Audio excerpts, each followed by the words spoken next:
Hi, everyone, and welcome. This is Kim Vanderheiden, and I'm really excited to be chatting today with Barbara Schiffman, and she is a life and soul coach. And today we're going to be continuing our conversation on what it looks like to design the life that you desire. And Barbara, what I love about reading your bio and just having this brief conversation with you is that this has happened several times for you. And that seems to keep happening, by the way. Well, let's start at the beginning, right? Because you were in this successful career that you had, and then you decided at some point, well, maybe this, I want to be exploring other things. Or tell us a little bit about what that looked like the first time around. Terrific. I worked for over 30 years, I'll say, in the entertainment industry. A little bit in film and TV production, but mostly in story development, where we work on creating the stories that then get filmed and become the movies and TV and video things that we have, and learned a lot about story creation. And then my parents became ill in 1999. I remember it very specifically, and that shifted my life overnight. And I'd already been working on developing a bunch of projects, had to put them all on the side and focus on my family, focus on dealing with taking over my parents' life. I became their parent. Okay. Which is more common now than it was almost 20 years ago, I think, for people. There's more books written about it and help and support out there. But I had to learn it on the job. And my brothers who live on the in Washington State on the East Coast were happy for me to be here in California where my parents were living. So I kind of stepped in and had to manage things. And that shifted my focus big time. Family. And then my husband's family parents became ill over subsequent years. So the two of us were dealing with that. And I was already doing career coaching with people in the entertainment industry, helping them create breakthroughs in their careers, taking leaps in a ridiculously short period of time that normally would have taken much longer. Okay. So I shifted more into life coaching and career coaching. And then over this time, I've added on what I think of as soul coaching, because I believe our life and our soul are connected. Our soul, that inner guidance system we have that's connected to the collective consciousness. What the physicists talk about is the unified field, what we also call the Akashic records, which is one of the things I work with and teach and do sessions with people, working with that for them. And we're being directed and guided by that all the time. So I followed my guidance, focused on my family, put aside my entertainment industry work, and ended up helping people create more of a sense of connectedness to their life, because a lot of the people in the entertainment industry I was working with, as you can imagine, were focused on their career and they felt they didn't have a life. So they wanted more help with life and what they thought of as life balance, to me, which to me is more a juggling act, having everything perfect and still. Stillness is great, but usually we're juggling a lot of balls. Right. Keeping them in the air or picking them up when they fall then became a big focus of my work. And so blending that with taking leaps of faith, with listening to our inner guidance, with keeping things going as best we can and enjoying the journey has been a lot of my work. And I keep learning and evolving all the time. We were just talking about the fact that I'm now a grandparent. I have twin grandsons that are about to turn 4, and that has shifted me into a whole new phase in my life. Right.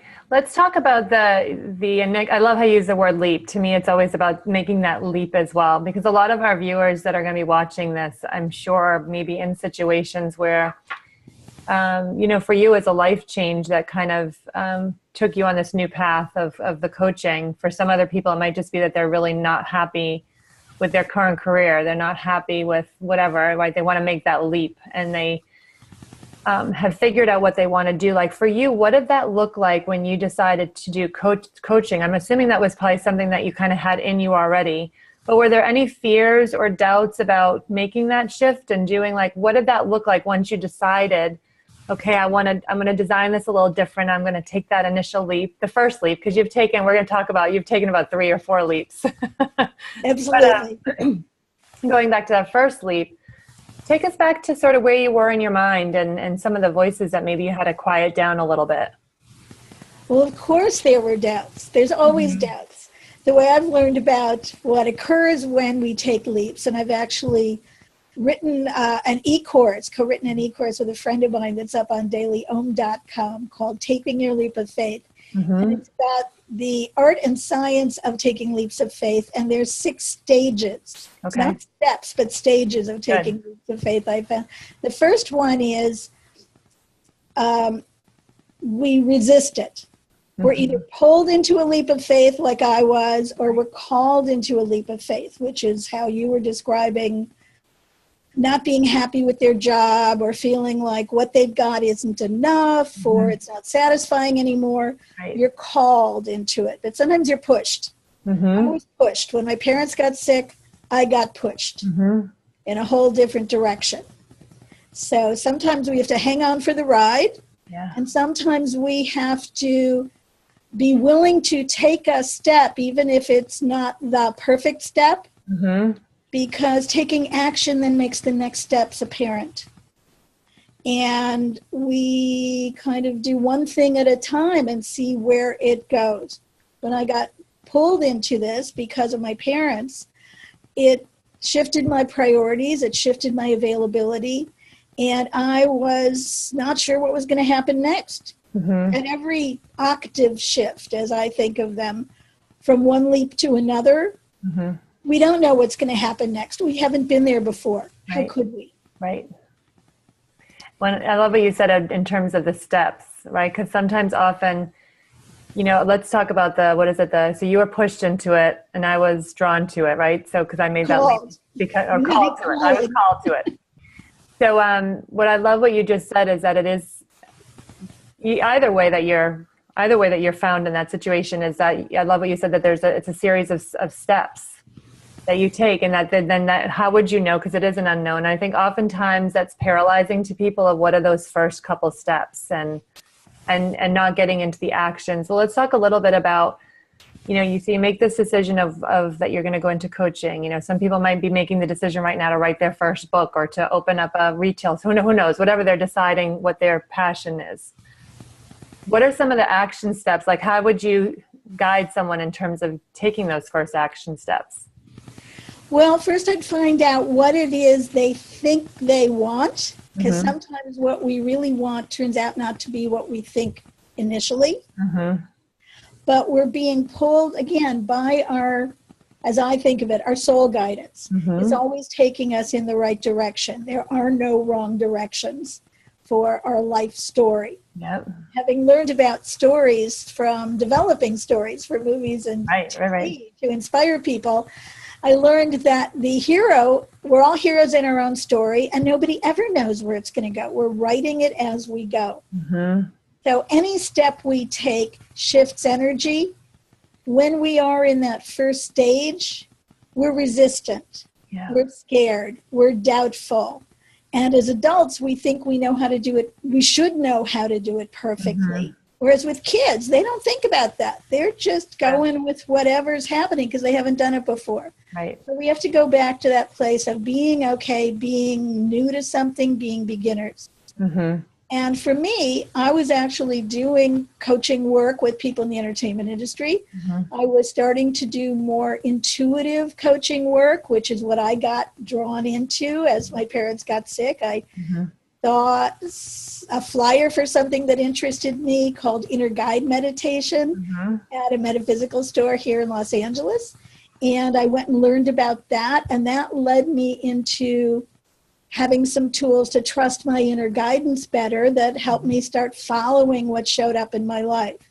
Because often the synchronicities in our life become our map. That's one of the things I learned in working with people in the entertainment industry, is that we go outside our comfort zone and try things that are new, and sometimes do things that are new just to practice doing what's unfamiliar, where it's not so risky. I actually walked on coals with Tony Robbins. It's very, very cool. And I survived that, and that helped me survive some other career shifts. Well, did you find that when you were put in that situation, right? Because I've heard about that experience from some of my friends too. And I think whenever we get ourselves into action and we do, we say we're going to do something, we follow through, or we try new things, it builds that belief in self. It does. Yeah. Or we find, oh, that's not the direction I wanted to go. Right. One of the interesting things I found when I was doing career coaching with people in the entertainment industry is that they would take on in 1 month to create a career breakthrough that would, for common wisdom, take at least a year in most cases. And they would have to do things very differently, make it happen quickly, and try things they'd never tried before. Talk to people they would not have talked to otherwise. And some of them found that what they thought they wanted to do wasn't really what they wanted to do, and other things showed up. Yeah. That's where the synchronicities in our life become really important. And I love the synchronicities. They happen now for me all the time. Yeah. But many people don't trust them or aren't paying attention. And part of that shift is noticing what they are, planting seeds, and then watching what grows. Right. Let's talk about that for a minute, though, because I love how you said, though, too, it's you might not be aware of them. So for someone that's hearing that and be like, wow, I want to trust my inner voice more. I want to, be more in tune with that. What are some tips around strengthening that piece? Well, there are many different things people can do these days. A lot of people are doing mindfulness meditation, which is a good way to go inside and be quiet and listen to that inner voice.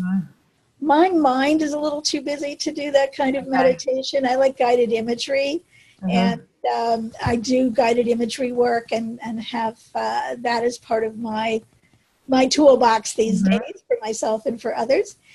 And it's also just listening to your hunches, or when someone says something, or you hear something on the radio, or you hear something from one of the speakers in this teleseries. That's why it's such a great thing that what you're doing.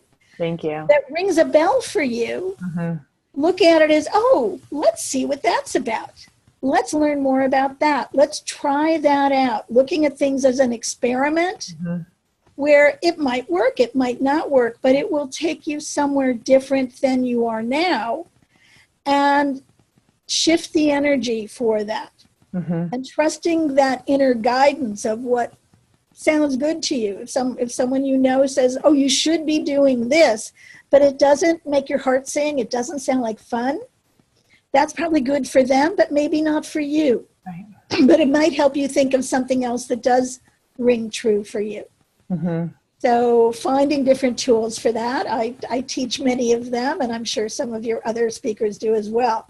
Yeah. So starting with that and trying them out and experimenting is one of the things that I like to suggest. Right. And doing things that are different. Just, sometimes going a different route to work, trying different foods, wearing different colors, trying things that are different, bringing new things into your life every day starts to also shift the energy and help those new things start to show up. Yeah, that's wonderful. So let's talk a little bit about, as you made these leaps, as you call them, what I'm seeing as a common theme for a lot of entrepreneurs, especially women entrepreneurs, is finding people to lock arms with in terms of accountability, maybe some mentorship. So I know that you've had, again, these couple of leaps. Talk to us a little bit about how that impacted your path and journey and the importance of that. Well, I had some great mentors. One of the sets of mentors that I worked with a lot were two women in the entertainment industry who taught me some of the tools of taking leaps of faith, and then I started applying them to, and they were related to career breakthroughs. I started applying them to life breakthroughs. Yeah. And having accountability is a big factor in that. I need deadlines. I've been a journalist and being someone who's a reader in Hollywood, where I'd have to read scripts and books and write up the book report on them every day. I need deadlines to be able to get things done by. When I have all the time in the world, I get distracted and other things get in the way of that. Right. So having someone you can be accountable to, whether it's a coach, a mastermind group, an accountability partner, a friend, whether they're going through the same thing or not, all of those things make a difference. And if you can have someone you can say, here's what I got done, and also look at what got in the way of what happened. Yeah, Very Even important. if you don't do it, it's okay. Right. You know, as long as it's on your list and you're thinking about it, it will start falling into place. Yeah. But I think what you mentioned too, and then recognizing maybe what distractions might be in your way to that might be preventing you from getting those goals, right? So it's good to, that's why I think the accountability is great. I think oftentimes too, people might get a little, goal setting is hard for some people, right? Because it's like, they don't want to put a timeline on things, but I just think it's so important. There's that saying, you can't hit a target you don't see. So I think that's important to have that goal setting in place, like you said, and then have the accountability partners to have check-ins with, which is so, so valuable. It's true. And I like what you just said about targets. That's how I like to talk about them. It's a target to shoot for. And sometimes we go past the target. Sometimes we don't quite get there. But then we get another opportunity to go closer to it. Mm-hmm. And sometimes we find it's not the right target, like I was talking about. Right. And some people think, oh, I have to set a goal, and if I don't meet it, I have failed. I've actually, contrary to what you just said, I have stopped setting goals. Mm-hmm. I have projects I'm working on this year. In fact, we're looking, I'm hitting my microphone here. We're looking to change some things in our house. And so I'm doing a big downsizing purge, mm-hmm. which is really hard for me. I'm a collector, and we've lived in our house for many years, and we've gathered a lot of things. Mm-hmm. And so I have to keep setting deadlines and targets and structures to help me move forward in that, because it's so easy to leave it alone, and it's so easy to get distracted. But with that's still a goal. Except to, get ready to move someday so that I'm not taking everything with us. That's a big goal. And that's right. So even in our life, it doesn't have to necessarily be business goals, or it's like, this is something that's important to you in your life. So you're going to set yourself I love that, because it can be in anything.